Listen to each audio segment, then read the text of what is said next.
Jeremias 20. Si Pasor nga anak ni Immer, pari, ug maoy labang pangulo sa templo, nakabati siya kang Jeremias nga nagsangyaw ni ining mga butanga. Busa, gipabunala niya si Jeremias o gipagapos niya kadena didto sa taas nga gangaan sa templo nga ginganlag gangaan ni Benjamin. Sa pagkabuntag human badbari ni Pasor si Jeremias sa kadena, giingnan siya ni Jeremias.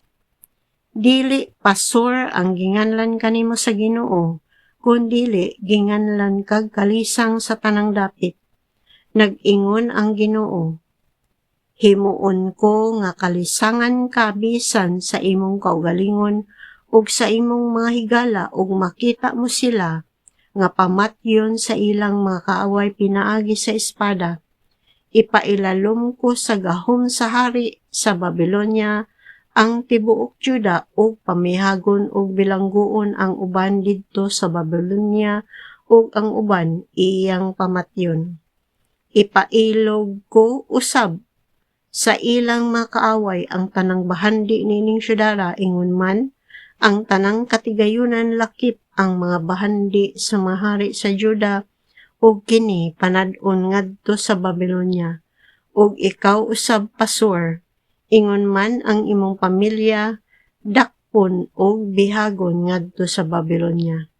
Adto ka didto mamatay ug ilubong uban sa imong mga higala nga imong gisultihag mga bakak. O Ginoo, gilimbungan mo ako ug nalimbungan ako. Mas gamhanan ka kay kanako busa wala ako'y dad-anan. Ang tanan nagbiay kanako ug gikataw-an ako nila sa tibok adlaw.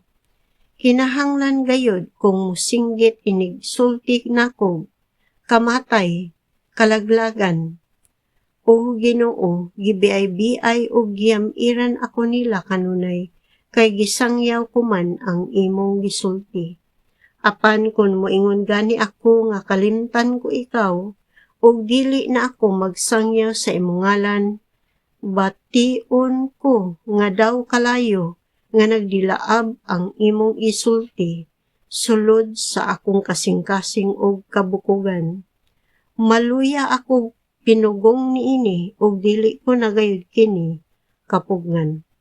Nabati ko ang hagawhaw sa katawhan, ang tanan nangalisang busa ato siyang isumbong ngadto sa mga otoridad. Bisan ang suod kong mga higala, nagtinguha nga mapukan ako. Matod nila, basin og malinglatas siya aron sa ato siyang madakop og makapanimulos kita kaniya. Apan ikaw o Ginoo, dapig kanako o gamhanan kaayo, mga pukan o mga pakyas gayud sila, nga naglutos kanako og dili gayud sila mudaog. Maulawan sila pag-ayo kay dili man sila molampos, ug ang ilang kaulawan, walay katapusan ug dili gayud hikalimtan. O Ginoo nga labing gamhanan, matarong ang pagsulay mo sa mga tao. Nasayod ka sa ilang kasing-kasing una-una. Busa pakit-a ako sa imong pagpanimalos sa akong mga kaaway. Kay kanimo gipadayag ko ang akong mga mulo. Pag-awit ug dayga ang Ginoo. Giluwas niya ang mga dinawdao gikan sa mga taong daotan. Tinunglo ang adlaw sa akong pagkatawo, kalimti ang adlaw nga gihimugso ako sa akong inahan.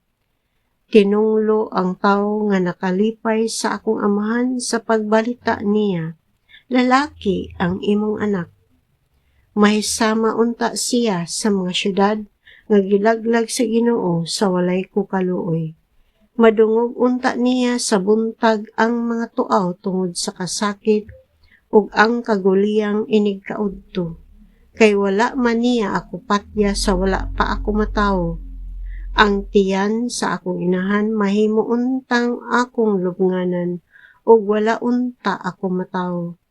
Nganong gipakatawo pa man ako? Aron ba lamang pagpahiagumon sa kasamok o kagulaanan ug mamatay tungod sa kaulaw?